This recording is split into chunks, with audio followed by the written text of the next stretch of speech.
History hides its greatest secrets in plain sight. We are about to journey through 25 ancient artifacts that defy all logical explanation. Objects so advanced or so bizarre they challenge the very foundations of our historical timeline. By the end of this exploration, you will see the past not as a settled record, but as a living, breathing mystery. How did a 2,000-year-old mechanism predict celestial events with the precision of a modern computer? Why does a medieval manuscript remain completely unreadable despite centuries of effort? These are not just relics, they are riddles from our ancestors. What forgotten chapter of human history are we only just beginning to uncover? The calm blue waters off the Greek island of Antikythera conceal a shipwreck that would rewrite history. In the year 1900, sponge divers exploring the wreckage brought up a lump of corroded bronze and wood that seemed unremarkable at first. It was only years later, when the crust began to flake away, that researchers saw the unmistakable glint of precision gear wheels. This was the Antikythera Mechanism, a 2,000-year-old device so complex it should not exist. Its intricate assembly of at least 30 interlocking bronze gears functions as a sophisticated analog computer. By turning a hand crank, an ancient user could calculate the movements of the sun and moon, predict lunar and solar eclipses, and even track the cycles of the Olympic Games. The device displays a knowledge of astronomy and mechanical engineering that historians believed was lost for over a millennium.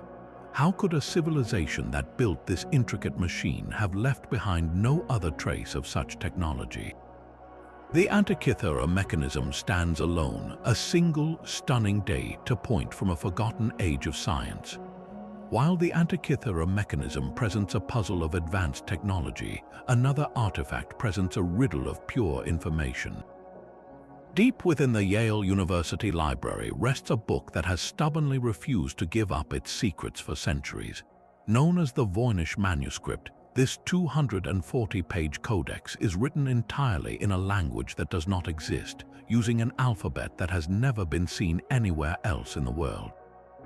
Its pages are a cacophony of the bizarre, filled with illustrations of plants that no botanist can identify, women bathing in strange green pools connected by intricate plumbing, and astrological charts featuring constellations unknown to any culture. Since its rediscovery in 1912, the world's top cryptographers, including code breakers from both world wars, have tried and failed to decipher a single coherent sentence. Is it an elaborate hoax, a lost language, or the encoded recipe for some forgotten alchemical secret? The very purpose of the book is a mystery wrapped in an enigma. Its vellum pages have been carbon dated to the early 15th century, proving its age, but its meaning remains as opaque as the day it was found. This book is a locked door, and to this day no one has found the key. Could a simple clay jar hold the secret to ancient electricity? In the dusty archives of the National Museum of Iraq sits an object that seems almost mundane at first glance. It is a small terracotta pot about the size of a man's fist, dated to the Parthian period around 2,000 years ago. Inside this unassuming jar, archaeologists found a rolled copper cylinder, and within that cylinder, an iron rod. The entire assembly was sealed at the top with an asphalt plug. To the modern eye, its construction is eerily familiar.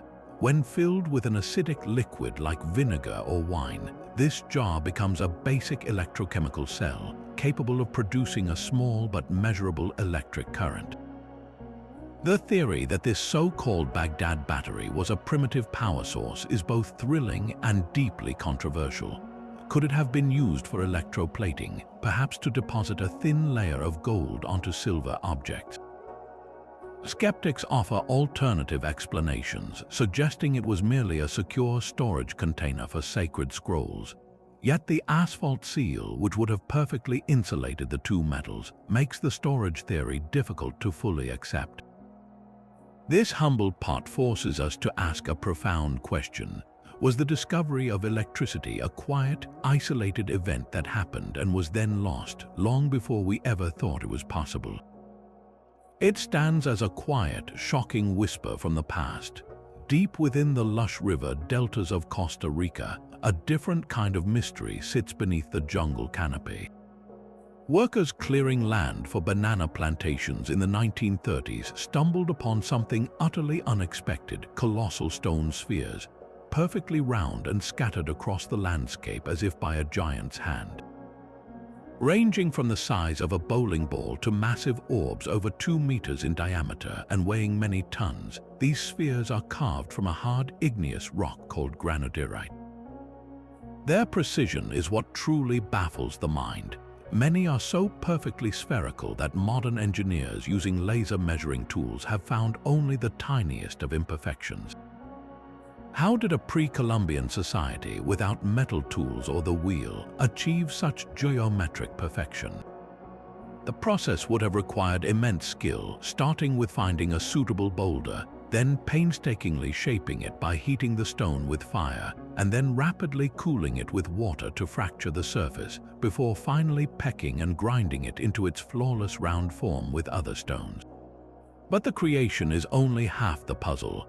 How were these massive stones, some weighing 16 tons, transported through dense jungle and rugged terrain from their quarry sources to their final, scattered resting places?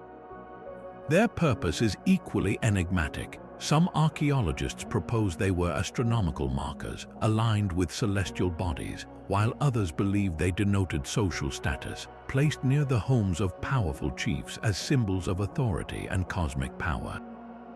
Yet their original arrangement has been lost to time, as many spheres were moved by later settlers, forever obscuring their true configuration. These silent stone sentinels offer no written records, only their perfect, silent forms, challenging us to understand the world of the people who felt such a powerful need to shape the very earth into spheres. From the dense jungles of Costa Rica, we travel to the arid sands of Egypt, where a small wooden object was unearthed from a 2,000-year-old tomb. Known as the Saqqara bird, this artifact was discovered in 1898 amidst the burial site of Pod-i-Men, and for decades it was simply catalogued as a ceremonial bird figurine. Its form is sleek, with a falcon's head and a body that tapers into a distinct vertical tailfin, a feature no bird in nature possesses. This unusual tailfin is perfectly perpendicular to the wings, a design that immediately caught the eye of a modern doctor and aviation enthusiast, Khalil Messiha, in 1972. He proposed a radical idea that the Saqqara bird was not a toy or a simple bird model, but a scale model of a monoplane glider. When researchers placed replicas of the artifact into wind tunnels, the results were startling. The Saqqara bird exhibits clear aerodynamic principles, capable of generating significant lift with only a slight adjustment to its wing design, an adjustment that ancient artisans could have achieved with a small wooden wedge called a stabilizer. Without its unique tailfin, the model is unstable, but with it, the design becomes remarkably flight-worthy. This raises a profound and unsettling question. Were the ancient Egyptians merely observing nature, or were they experimenting with the fundamental principles of flight? There are no surviving records of full-scale flying machines in ancient Egypt, no grand depictions of aircraft in their hieroglyphs. Could this small wooden object be a craftsman's model for a technology that was lost, or perhaps never progressed beyond a single, brilliant prototype? The Saqqara bird sits silently in a museum case, a whisper of a possibility that humanity's first attempts to conquer the sky may have occurred millennia before the Wright brothers ever left the ground. Buried deep within a solid block of Cretaceous rock, a tool was found that seems to belong to a time before humans. Known as the London hammer, this ordinary-looking iron tool with a wooden handle was discovered in 1936 near the town of London, Texas. The couple who found it had cracked open a curious rock nodule, revealing the hammerhead embedded within. The geological stratum from which it was taken is dated to be over 100 million years old, a time when dinosaurs roamed the earth and mammals were mere specks in the evolutionary story. According to conventional science, human toolmakers would not appear for another 99.9 million years. The hammer itself is a paradox. Its iron head is of a rare purity, forged with a technique that seems to defy ancient methods, and the wooden handle is partially petrified, turned to stone, yet also partially coalified, a process that suggests immense age. The central and furious debate revolves around this very context. Creationist groups point to the hammer as undeniable proof that our established geological timelines are fundamentally wrong, that humans walked the earth alongside dinosaurs. Mainstream geologists and archaeologists counter with a more mundane yet equally fascinating explanation. They propose that the hammer is a 19th century tool, perhaps dropped by a miner, and that the dissolved minerals in the local creek water percolated around it, cementing it into a hard, stone-like concretion over a matter of decades, not millennia. This process can create a deceptively ancient-looking shell around a relatively modern object. Yet, this explanation does not fully satisfy everyone, as questions remain about the specific composition of the iron and the exact nature of the concretion. The London hammer, now housed in a small creationist museum, is more than just a curious relic. It is a physical embodiment of a clash between two worldviews, a single object that forces a confrontation between faith and empirical science. It asks us a difficult question. Is it a misplaced artifact from our own recent history, or is it a solitary, impossible survivor from a forgotten world that never was? A spark plug encased in stone seems like a straightforward case of a modern object lost to time, but the story of the Costa artifact is anything but simple. In 1961, 3 rockhounds hunting for geodes near Olancha, California, cracked open what they thought was a particularly promising nodule. Inside, instead of glittering crystals, they found the unmistakable form of a mechanical object, a ceramic core surrounded by a metallic sheath. X-ray analysis later revealed a tiny metal shaft at its center, completing the picture of what looked exactly like a 1920s-era champion spark plug. The enigma lies in the geode itself. The discoverers claimed the hard, outer layer of the nodule was a genuine geode, a formation that typically requires hundreds of thousands, if not millions, of years to develop. This single claim catapulted the object from a curiosity into a profound mystery. How could a 20th century industrial component become sealed inside a mineral formation that predates modern humanity by 500,000 years? Skeptics offer a compelling counter-theory. They argue the object is not inside a true geode, but rather a hard ironstone concretion that formed much more rapidly around a spark plug that fell from a nearby vehicle or was discarded by a miner decades prior. The local area is rich in old mines and early 20th century machinery, making this a plausible, even likely explanation. Yet, for all its logic, the skeptical view has not entirely closed the case. Questions linger about the specific composition of the encasing material and the speed at which such a dense, layered concretion could actually form.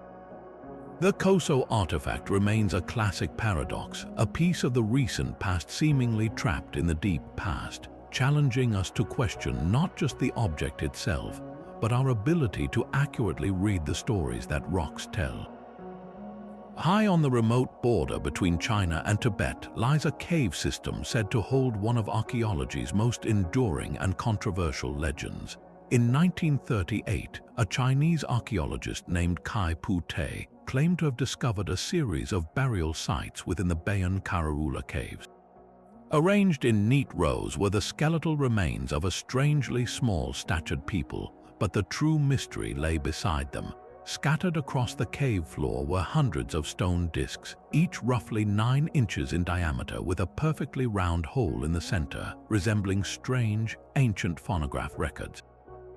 These were the Dropa stones. The stones themselves were said to be incredibly old, but their most astonishing feature was a tiny, almost microscopic spiral groove that ran from the center hole to the outer edge.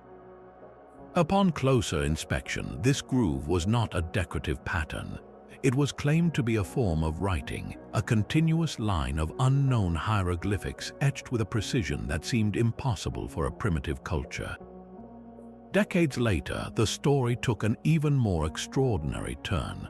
A Russian scientist allegedly managed to translate the inscriptions, and the message they conveyed was beyond belief. The text supposedly told a tragic tale of a group of beings called the Dropa, whose spacecraft crashed in the inaccessible mountains 10,000 years ago. Unable to repair their ship, the survivors were stranded on Earth, and these stones were their recorded plea for help, a chronicle of their plight left for future generations to discover. This narrative of ancient astronauts is captivating, a story straight from science fiction. Yet, the entire edifice of the Dropa stone's legend crumbles under the weight of a single stubborn fact. No reputable museum in the world has ever held one of these discs. No mainstream archaeological journal has ever published a peer-reviewed study on them. The original discoverer, Kai Pu-te, is a figure who vanishes from all legitimate academic records. The entire story, from the initial discovery to the dramatic translation, appears to have been fabricated, a piece of 20th century sensationalism that was amplified and distorted as it was retold. Skeptics argue that the stones are likely misidentified by, which are genuine ancient Chinese jade discs with a center hole, but used for ceremonial purposes and completely devoid of any microscopic writing. The Dropa stones stand as a powerful cautionary tale, not about alien visitors, but about our own deep desire to find extraordinary answers. They remind us that the line between a world-changing mystery and an elaborate myth is sometimes drawn not in stone, but in our own willingness to believe. Another map, drawn centuries before its time, seems to chart lands no human eye could have seen. In 1929, scholars rediscovered a fragment of a world map compiled in 1513 by the Ottoman admiral and cartographer Piri Reis. His notes on the map explicitly state that he used source charts from the time of Alexander the Great, including those used by Christopher Columbus. The map is a stunning work of art and science, accurately depicting the coastlines of Western Africa and Eastern South America. But its most baffling feature lies at the very bottom. The map shows a landmass protruding from the southern Atlantic, a coastline that bears a startling resemblance to Queen Maud Land in Antarctica. This is the heart of the mystery, for Antarctica was not officially discovered until 1820, and its coastline has been buried under a mile-thick sheet of ice for at least 6,000 years. How could a 16th century admiral have mapped a continent that would remain hidden for another 300 years and depicted a coastline that no human had laid eyes on for millennia? The most popular theory is as thrilling as it is controversial. It suggests that the map preserves the geographical knowledge of a highly advanced prehistoric civilization, a seafaring culture that explored the entire globe during a warm period when the Antarctic coast was ice-free. This lost civilization, perhaps the fabled Atlanteans, supposedly created accurate maps of the world that were copied and recopied for centuries, their origins fading into legend until fragments of their knowledge ended up in the hands of Piri Reis. Skeptics, however, offer a different interpretation. They argue that the southern landmass is not Antarctica at all, but a speculative composite coastline pieced together from sailors' tales and mythical geography. It could represent a distorted version of South America's southern tip, or the Terra Australis Incognita, the unknown southern land that cartographers had theorized must exist to balance the northern continents. Yet the precise correlation between the Piri Reis coastline and subglacial surveys of Antarctica remains a haunting detail that is difficult to entirely dismiss. This single piece of parchment forces us to confront a profound possibility. Could our planet's history include a cycle of civilizations that rose to great heights, mapped the world, and then vanished beneath the waves or the ice, leaving behind only the faintest, most confusing traces on a handful of ancient maps? Yet the idea of a lost global civilization is not the only theory that challenges our view of the past. Far to the south, in the arid plains of Peru, an even larger and more visible mystery is etched into the very skin of the desert. The Nazca lines are a sprawling gallery of geoglyphs so immense they can only be truly appreciated from the sky. Created by the Nazca culture between 500 BC and 500 AD, these are not mere scratches on the ground. The designs were made by a sophisticated process of removing the dark, sun-baked surface stones and pebbles to reveal the contrasting light-colored sand beneath. This simple technique created stark, white lines that have endured for over 2,000 years in one of the driest and most windless places on Earth. The scale is almost incomprehensible. There are straight lines that run for miles, cutting across the landscape with ruler-straight precision. There are vast geometric shapes, trapezoids and triangles that stretch to the horizon. But the most breathtaking figures are the biomorphs, the giant drawings of animals and plants. A hummingbird with wings outstretched spans over 300 feet. A spider, depicted with astonishing anatomical accuracy, is 150 feet long. A massive monkey, shown with a spiraling tail, covers an area larger than 2 football fields. The sheer effort involved is staggering. We must ask, why would a people invest such monumental labor into creating art they could never see? From the ground, the lines appear as little more than shallow grooves, the grand designs completely invisible. This fact is the core of the enduring mystery. What was their purpose? One leading theory suggests they were a giant astronomical calendar, with the lines pointing to celestial events on the horizon, such as the solstice sunrises. Another compelling idea is that they were ritual pathways walked by priests during sacred ceremonies to summon life-giving water from the deities. The animal figures may have represented constellations or powerful totems. Some more speculative thinkers have proposed they were landing markers for ancient astronauts, a theory that, while popular, lacks any archaeological evidence. The truth is, the Nazca people left no written records to explain their actions. We are left with these colossal markings, a testament to a culture that communicated with their gods, or perhaps the cosmos itself, by reshaping their entire world into a canvas only visible from the heavens. They stand as a permanent, silent question in the desert sand. A single piece of ancient linen holds perhaps the most debated image in human history. The Shroud of Turin is a 14-foot-long cloth that bears the faint, straw-colored imprint of a man who suffered the torturous wounds of crucifixion. The hauntingly detailed image shows a bearded man with puncture wounds on his head, a spear wound in his side, and lash marks across his back, corresponding perfectly with the biblical account of the crucifixion of Jesus of Nazareth. For millions of the faithful, this is not a mere artifact, it is the actual burial shroud of Christ. The scientific mystery, however, is just as profound as the spiritual one. How was this image created? It is not painted with any known pigment. The color resides only on the very topmost fibers of the thread, a depth less than a human hair. No brush strokes exist, and the image possesses a startling three-dimensional quality that was only discovered when scientists analyzed it with advanced imaging software in the 1970s. The debate reached a fever pitch in 1988 when the Vatican permitted a rigorous carbon dating test. Small samples from a corner of the shroud were sent to 3 independent laboratories at Oxford, Zurich, and the University of Arizona. The results, announced to the world, seemed definitive. The cloth was dated to between 1260 and 1390, a time long after the crucifixion. For skeptics, this was the final word, proof that the shroud was a masterful medieval forgery. Yet the story did not end there. Critics of the carbon dating quickly raised compelling questions. They argued the sample taken was from a corner of the cloth that had been handled, mended, and contaminated over centuries, potentially by a fire in the 1500s that melted silver onto the shroud's reliquary and could have altered the carbon signature. Furthermore, how could a medieval forger with no knowledge of photography or three-dimensional imaging create an image with such precise anatomical and forensic detail, an image that only reveals its full secrets under the scrutiny of 20th century technology?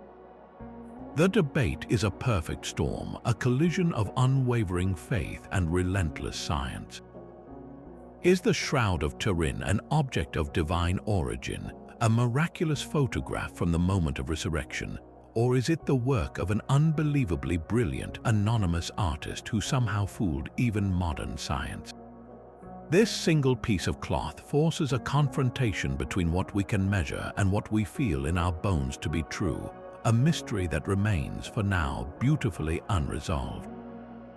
A single silver coin, smaller than a fingernail, can overturn an entire chapter of history. On a sunny beach in Maine, at a well-documented Native American settlement site, archaeologists unearthed just such an object in 1957.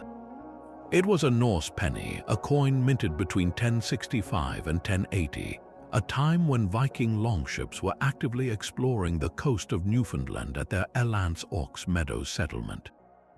This was the Maine penny, and its discovery over 800 miles southwest of the only confirmed Viking site in North America sent shockwaves through the archaeological community. How did a coin from a Norse King Olafkir's mint in Norway end up in a 12th century Penobscot Bay shell midden, a garbage heap belonging to the Wabanaki people? The immediate, thrilling possibility is that Vikings themselves traveled much further south than we ever believed, perhaps trading or even wintering along the coast of what is now New England centuries before Columbus set sail. Yet the artifact is frustratingly isolated. No other definitive Viking artifacts like tools, weapons, or structural remains have ever been found at the site. This solitude fuels an alternative and equally plausible theory, that of a long-distance trade network. The coin could have passed from hand to hand over generations, moving south from a Norse outpost through indigenous trade routes that span the continent. It might have been a curiosity, a shiny object valued for its material and exotic origin rather than its monetary worth, eventually finding its way to the Maine coast where it was lost or discarded. The debate surrounding this tiny piece of silver encapsulates the entire challenge of rewriting history with a single find. Is it proof of direct, extended Viking exploration, or is it merely evidence of the vast, interconnected world that existed in the Americas long before European colonization officially began? The Maine penny refuses to give a simple answer, serving instead as a tantalizing clue that our map of the past is still missing vital, unexpected connections. Deep within the stone chambers of the Hathor Temple at Dendera, a strange relief has sparked a debate that bridges the gap between mythology and technology. Carved onto a temple wall, this image shows two large figures holding up what appears to be a giant, writhing snake emerging from a lotus flower. The snake is contained within an elongated, teardrop-shaped object, connected by a cable to a box on which a baboon-like god is seated. To the modern eye, the resemblance is uncanny. It looks for all the world like a colossal light bulb. This is the heart of the so-called Dendera light theory.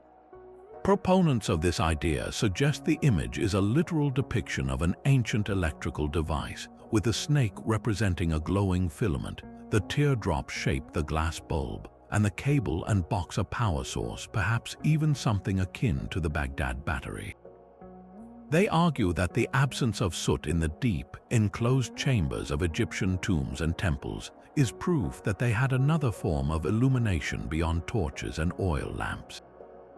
Could this relief be a technical diagram, a piece of forgotten science preserved in sacred art? The mainstream archaeological interpretation, however, paints a very different picture. Egyptologists see not a light bulb, but a profound religious symbol. They identify the scene as a depiction of the Egyptian creation myth. The snake is the god Harsomptus, representing the primordial force of life emerging from the lotus flower, which symbolizes birth and the dawn of creation. The teardrop shape is not a glass bulb, but the cosmic womb from which the god is born. The entire tableau is a spiritual narrative carved in stone to convey metaphysical truths, not mechanical blueprints. This stark divergence in interpretation highlights a fundamental challenge. Are we looking at an ancient relief and seeing our own technological world reflected back at us? Or are we failing to grasp the rich, symbolic language of a culture that understood the universe in terms of gods and cosmic cycles? The Dendera relief offers no easy answers, only a silent stone question. It asks us to consider whether the flicker of a forgotten idea, a spark of knowledge lost to time, truly lies hidden within its carved lines. Nestled in the arid foothills of Peru, a collection of dark andesite stones tells a story that seems to leap straight from the pages of science fiction. These are the Ica stones, tens of thousands of them, each meticulously carved with scenes that defy conventional history. The images etched into their polished surfaces are a chaotic gallery of the impossible. They show humans engaged in blood-pumping open-heart surgery, using telescopes to gaze at the stars, and even riding atop the backs of creatures we recognize as stegosaurs and triceratops. According to the man who popularized them, a local farmer named Basilio Ashuya, these stones were ancient artifacts buried in a cave and carved by a forgotten, advanced civilization that coexisted with dinosaurs. The implications were staggering, suggesting a complete rewrite of our understanding of evolution and human history. For a time, the mystery captured the world's imagination. How could ancient people depict dinosaurs with such anatomical accuracy? Knowledge we only gained from fossils in the last 2 centuries. The answer, it turned out, was far more terrestrial. Under scrutiny, Basilio Ashuya admitted the truth. He and his family had carved the stones themselves, using simple tools and then aging them by baking them in cow dung to give them a patina of great age. He explained that he created the fantastic scenes by copying images from comic books, textbooks, and magazines. The entire elaborate hoax was a lucrative cottage industry, fueled by the desire of collectors and tourists for a piece of the unbelievable. Yet, even with this confession, the story did not die. Proponents of the stone's authenticity argue that Ashuya only confessed to avoid prosecution for selling archaeological treasures, which is illegal in Peru. They point to the sheer volume of the stones, questioning how one family could have produced so many intricate carvings. They also note that the andesite is a very hard rock, difficult to carve without modern tools, and that some stones were reportedly found in ancient tombs. This lingering doubt creates a fascinating standoff. We are left with a choice. Do we believe the straightforward confession of the hoaxer, or do we cling to the more thrilling possibility that a single farmer's admission was a lie meant to cover a truth too revolutionary to accept? The Ica stones ultimately stand as a monument not to ancient astronauts or lost civilizations, but to our own powerful desire to find evidence for the extraordinary, even when the simplest explanation is staring us in the face. A farmer clearing his land in Minnesota unearthed a slab of greywacke stone that would ignite a firestorm of controversy for over a century. The Kensington runestone, discovered in 1898 by a Swedish immigrant named Olof Oman, is a 200-pound rock covered in ancient runic symbols. The inscription, dated to the year 1362, tells a harrowing tale of Norse explorers, a journey of exploration far from their Greenlandic homelands. It speaks of 10 men red with blood and dead, a tragic skirmish that left a group of Scandinavians stranded and grieving in the heart of North America. If authentic, this single stone would rewrite the history of European contact with the Americas, placing Vikings deep in the continental interior over 130 years before Columbus and more than a century after their known settlement in Newfoundland. The debate over its authenticity is a bitter academic war fought with linguistic swords. Skeptics point directly to the carvings themselves. They argue the runes are an inconsistent mix, some from the correct medieval period but others that are strangely modern or even invented. The language used, they claim, contains grammatical constructions and vocabulary that feel more like 19th century Swedish than 14th century Old Norse. For these critics, the stone is an obvious, if clever, hoax likely crafted by Oman himself, a literate man with access to runic dictionaries, to prove that his fellow Scandinavians had reached the New World first. Yet, defenders of the stone counter with equally compelling arguments. They highlight geological evidence suggesting the carved inscriptions are genuinely old, weathered in a way that is difficult to fake. They propose that the linguistic anomalies can be explained by the isolation of the explorers, their language evolving over generations away from the Scandinavian homeland, or perhaps being influenced by local dialects. The Kensington runestone is more than just a rock, it is a Rorschach test for history. Do we see the desperate scratchings of lost explorers, or the meticulous handiwork of a homesick farmer hoping to carve his people a place in the grand American narrative? The stone offers no definitive proof, only a cryptic message from the past that continues to divide all who seek to read it. Far from the icy debates of the Nordic runestones, a humble ceramic bowl rests in a small Bolivian museum, whispering a secret that could redraw the entire map of ancient human connection. Discovered in the 1950s near Lake Titicaca, the Fuente Magna bowl is a simple, shallow vessel, yet its interior is inscribed with a script that should not exist in the high Andes of South America. Carved into the clay are two distinct forms of writing. One set of symbols has been identified by some researchers as Proto-Sumerian, an early pictographic language from Mesopotamia. The other is a clear and deliberate cuneiform, the wedge-shaped script of ancient Iraq. The implications are staggering. If genuine, the bowl suggests that Sumerian sailors or merchants crossed the Atlantic Ocean over 4,000 years ago, establishing contact with pre-Columbian civilizations. This single artifact posits a world where the cradle of civilization was not isolated, but connected to the New World in ways we never dared to imagine. How did a piece of Mesopotamian culture end up over 10,000 miles from its homeland, nestled in the heart of the Andes? Mainstream archaeology, however, meets this claim with profound skepticism. Critics point directly to the bowl's provenance, or rather, the lack of it. It was not excavated by professional archaeologists in a controlled dig, but rather found by a local farmer, its exact archaeological context forever lost. This makes it impossible to date the object scientifically or confirm it was truly buried with other ancient Bolivian artifacts. Without this crucial context, the door is left wide open for the possibility of a modern hoax. Could someone have acquired an ancient Mesopotamian artifact and planted it in Bolivia, or perhaps even crafted a forgery from scratch? The debate is a classic clash between extraordinary evidence and the rigorous standards of proof required by science. For every researcher who sees the Fuente Magna as a revolutionary key to the past, another sees a tantalizing but ultimately unverifiable puzzle.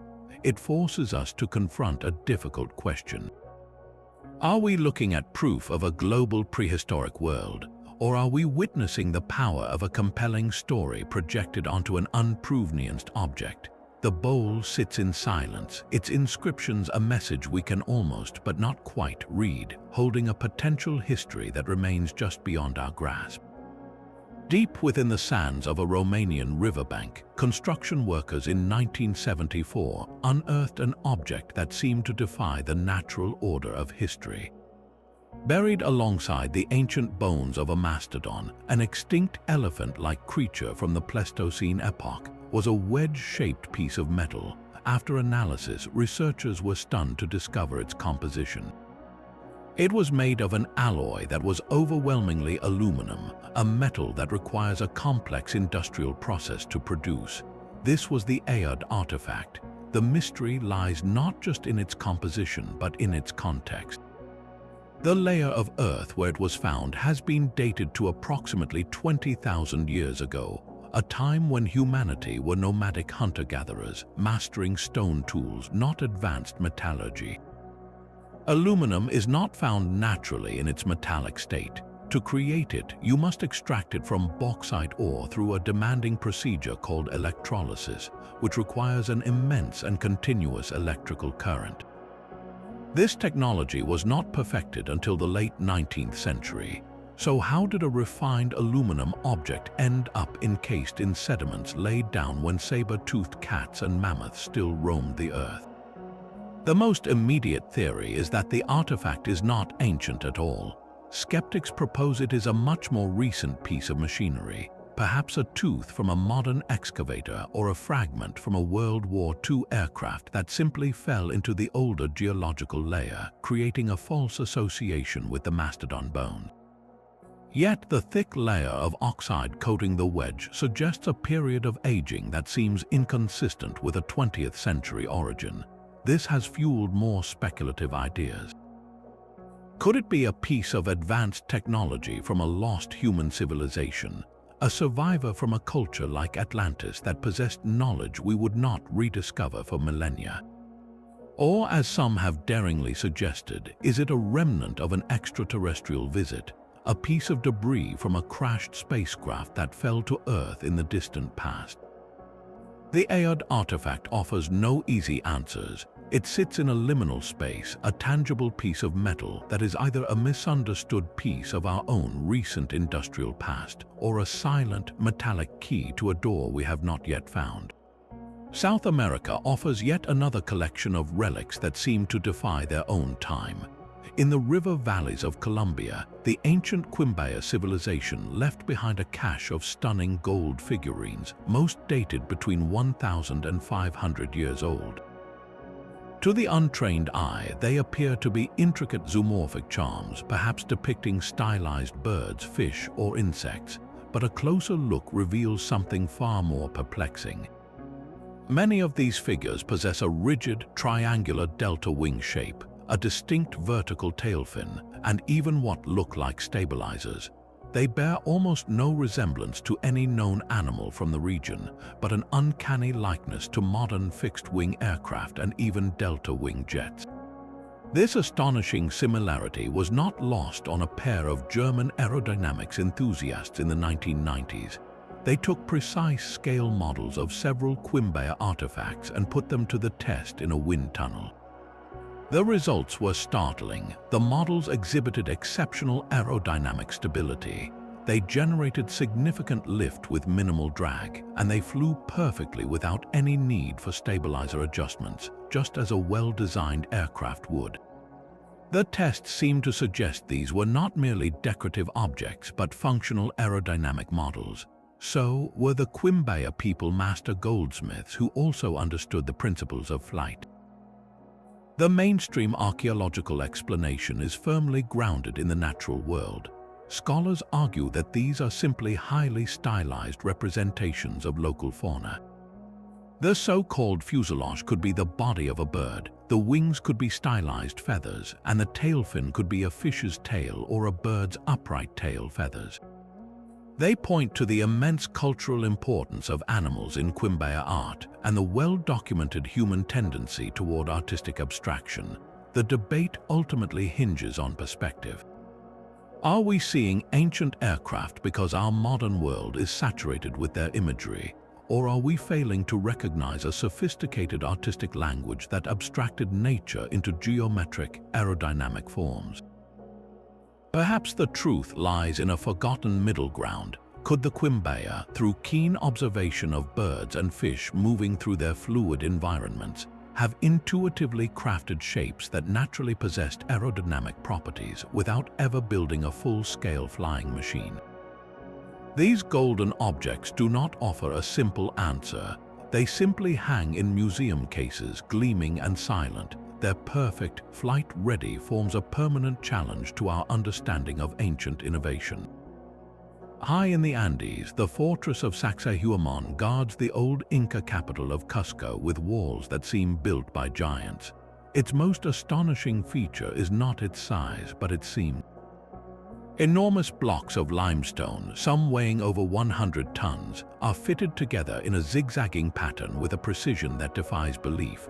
The stones interlock in a complex three-dimensional jigsaw puzzle with curves and angles that flow seamlessly into one another. You cannot slip a piece of paper between them. This perfect fit was achieved without a single drop of mortar and without the use of the wheel, iron tools, or draft animals. How was such a thing possible? The conventional theory suggests that thousands of workers quarried the stones using harder rocks as hammers and wooden wedges. They likely transported these colossal blocks over miles of rugged terrain using log rollers, earthen ramps, and immense manpower, a logistical feat of almost unimaginable effort. But the fitting process is the true enigma. Some researchers propose that the stones were repeatedly trial-fitted. Workers would rub a block against its neighbor with a mixture of sand and water, slowly grinding them into a perfect match over countless iterations. This would have been a task of immense patience, taking generations to complete. Yet, local legends speak of something else entirely. They tell of a magical plant juice that could soften stone, allowing the builders to mold the massive blocks like clay, shaping them to fit their neighbors perfectly before the rock hardened once more. While this sounds like pure fantasy, it raises a profound question. Did the Inca possess a lost botanical knowledge, a forgotten technique that allowed them to work with stone in a way we can no longer comprehend? These walls have withstood centuries of earthquakes that have toppled modern buildings all around them, their interlocking design giving them a flexibility that rigid, mortared walls lack. They stand not as a ruin, but as a testament to a mastery of stone that we can observe, measure, and yet still fail to fully replicate. Deep within the mineral-rich layers of South Africa, miners have unearthed objects that seem to belong to a different age of the world. Known as the grooved spheres or the Klerksdorp spheres, these objects are small, rarely more than an inch or two across, and are composed of a tough, bluish steel-like metal called pyrite. Their most defining feature is not their material but their form. Each sphere is encircled by 2, 3, or even 4 perfectly parallel grooves running around its equator, as if machined by a precision lathe. They were found embedded in pyrophyllite, a mineral deposit dated to a staggering 2.8 billion years old, a time in the Precambrian era when the most complex life on Earth was little more than bacterial slime. How could such impeccably symmetrical objects exist in a world that predates multicellular life by billions of years? The immediate, thrilling possibility is that they are artifacts from a non-human intelligence, either a completely forgotten advanced civilization on Earth or visitors from beyond our world.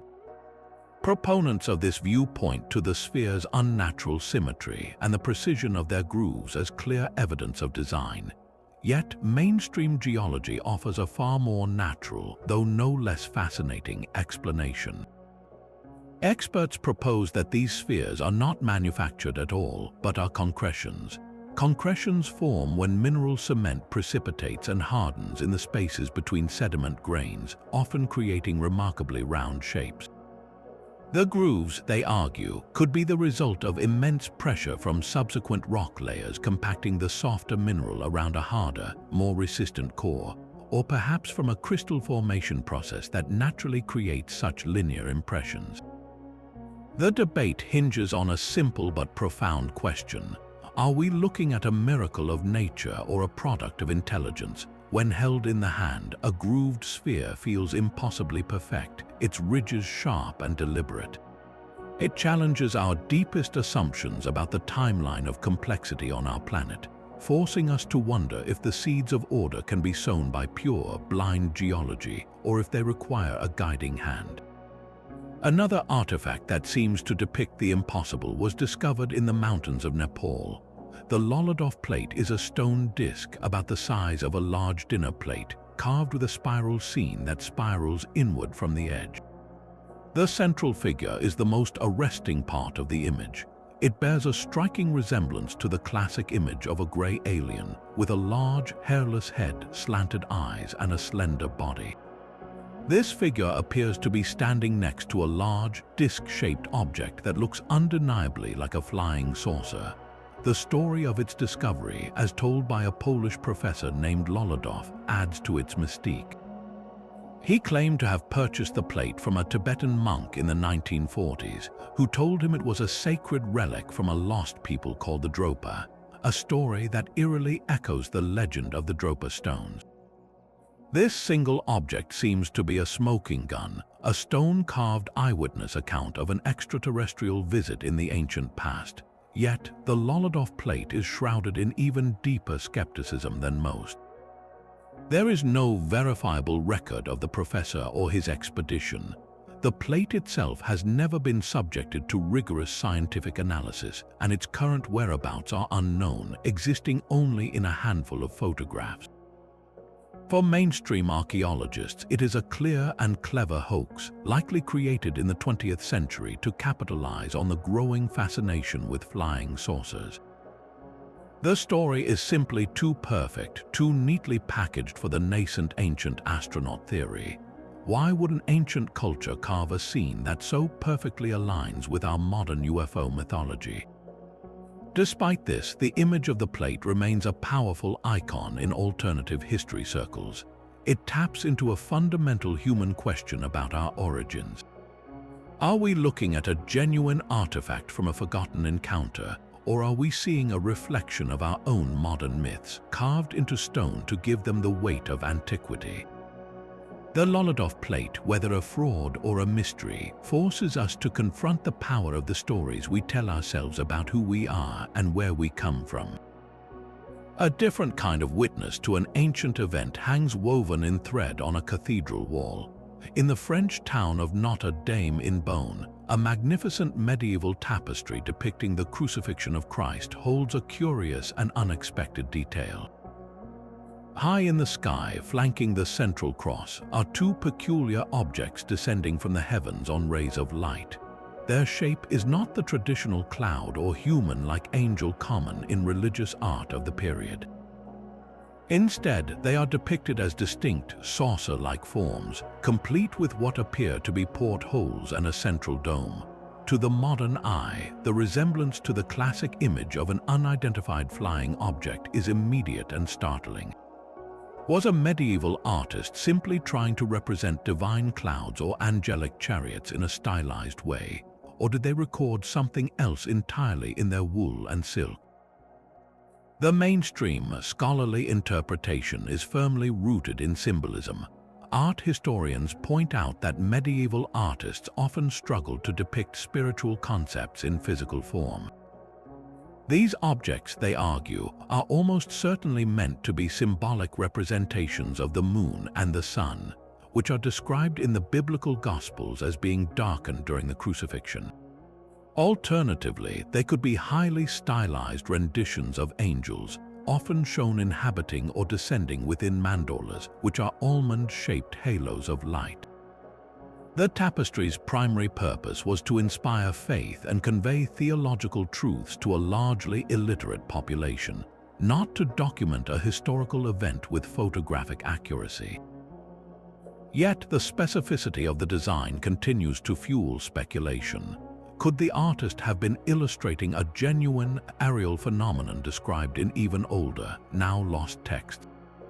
Is it possible that a craftsman tasked with showing a divine manifestation rendered it exactly as it was traditionally described, as a shining, metallic object in the sky? This tapestry does not offer a simple answer. It presents a silent, woven question, forcing us to confront how we interpret the past. Do we see only what we expect to see through our own modern lens, or are we sometimes witnessing the faint, distorted echo of an event so extraordinary that it could only be explained as an act of God? The sun-baked soil of Iraq holds the remains of a culture far older than Sumer, one that left behind a gallery of the profoundly strange. At the site of the ancient Ubaid settlements, dating back 7,000 years, archaeologists have unearthed thousands of terracotta figurines. Many depict ordinary human activities, but a significant number are anything but ordinary. These statuettes have elongated, reptilian heads, slanted, almond-shaped eyes, and bodies that seem part human, part lizard. Some appear to be cradling infants, while others stand in postures that suggest they are deities or priests. Their shoulders are often hunched, and their postures are distinctly non-human, creating an immediate and unsettling feeling of otherness. The sheer number of these lizard-like figures indicates they were not an artistic fluke, but a central part of Ubaid belief. So what or who were they meant to represent? One of the most accepted theories is that these are symbolic representations of gods or powerful spirits. In many ancient cultures, animals with potent qualities were often merged with human forms to create divine imagery. The lizard, a creature capable of regeneration that could move between the earth and the underworld, would be a powerful symbol of life, death, and rebirth. These figures may have been physical manifestations of a water god or a deity of fertility, their reptilian features emphasizing their connection to the primal, non-human forces of nature. Yet, the visceral and specific nature of these figures has fueled a far more speculative theory. Could the Ubaid people have been depicting a race of reptilian beings they actually encountered? Proponents of this idea point to the consistency of the features across many different figurines, arguing that this suggests a shared, real-world observation rather than a purely abstract religious symbol. They question why a culture would so persistently depict their gods with such explicitly non-mammalian traits if there wasn't some core memory or experience behind it. The truth is, we have no written records from the Ubaid people to explain their art. We are left with these silent, clay witnesses, their slanted eyes staring out across 7 millennia. They force us to ask whether we are looking at the brilliant, symbolic art of a forgotten religion, or the first chapter in a much stranger story, one written in clay and lost to the desert sands. Buried within a lump of coal from a 19th-century Austrian mine rests a metallic puzzle that defies simple classification. Known as the Wolfsegg iron, this object is a small, cuboid block of steel, discovered in 1885 when a miner split open a piece of coal from a seam dating to the Tertiary period, a time long before modern humans existed. The coal itself was millions of years old, and sealed within it was this seemingly manufactured item.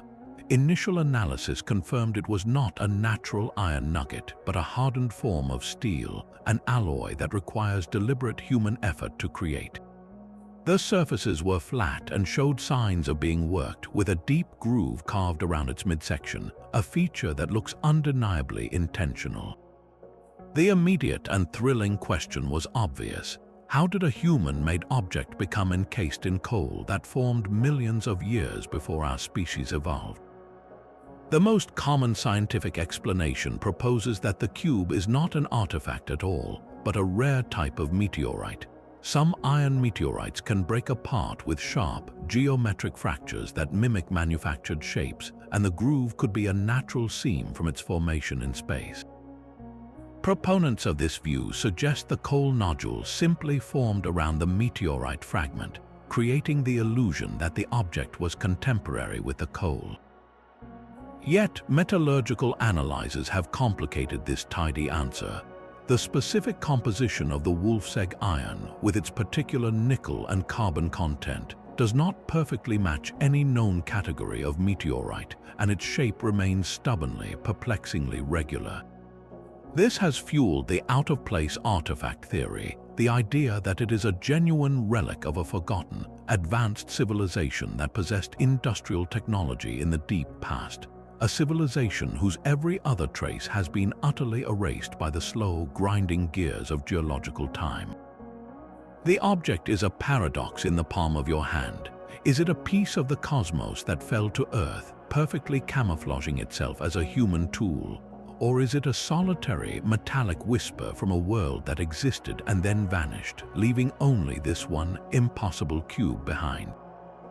Our final artifact is a small, unassuming black stone disc that holds a biological map of human creation. Discovered in Colombia, this object known as the genetic disc is carved from a resilient stone called lyddite. Its surface is a detailed encyclopedia of the human reproduction cycle, a subject that modern science has only fully understood in the last 2 centuries. Along one side, you can clearly see a sperm cell approaching a mature egg. Another section shows a fertilized ovum, the very first moment of a new life. The carvings progress, depicting various stages of fetal development with startling anatomical accuracy, including embryos with their distinctive large heads and curled postures. The central and most baffling mystery is how any ancient culture could have possessed such intimate knowledge of processes that occurred deep inside the human body, invisible to the naked eye without powerful microscopes. The debate over this disc is a collision of 2 worlds. Some researchers propose it is a genuine prehistoric artifact, proof that a lost civilization possessed advanced biological understanding, perhaps through microscopic lenses made from crystal or water that have not survived the ages. They argue the disc's purpose was to pass down sacred knowledge of life's origins. Skeptics, however, point to the disc's modern discovery without a clear archaeological context and suggest it could be a contemporary artistic or educational piece, mistakenly identified as ancient. Yet the stone itself shows significant wear, suggesting great age, and the carvings possess a stylistic quality that feels unlike modern scientific diagrams. This small, dark disc forces us to confront a profound possibility. Did an ancient people somehow peer into the very building blocks of life, observing the miraculous journey from a single cell to a formed fetus? Were they documenting a spiritual understanding of creation that coincidentally mirrors our hard-won scientific facts? The genetic disc offers no definitive answers, only its silent, intricate carvings. It is a final, haunting whisper from the past, suggesting that the greatest mysteries are not always written in lost languages or built from impossible stone, but are sometimes etched into the very story of how we all begin. From the microscopic beginnings of life on the genetic disc to the colossal, interlocking walls of Sacsayhuaman, these 25 artifacts form a chorus of unanswered questions. They are not merely old objects, they are persistent challenges carved in stone, cast in metal, and woven into cloth. Each one stands as a monument to a gap in our story, a silent protest against the neat and tidy timeline we have constructed for human history. They whisper of forgotten sciences, of voyages across oceans we thought were uncrossed, and of glimpses into biological and celestial realms that should have been invisible. What binds them together is not a single answer, but a shared defiance. They force us to humbly admit that our knowledge is a small island in a vast sea of mystery. The true lesson of these enigmas may not be that aliens walked among us or that a single super-civilization rose and fell, but that human ingenuity is far more ancient, diverse, and unpredictable than we ever dreamed. Our past is not a closed book, but a living library with countless manuscripts still waiting to be opened. We would love to hear which of these mysteries captured your imagination the most. Was it the celestial computer of the Antikythera Mechanism, the unreadable pages of the Voynich Manuscript, or the silent, golden aircraft of the Quimbaya? Share your favorite artifact or your own theory in the comments below. And if you are eager for more journeys into the unknown, subscribe for our next historical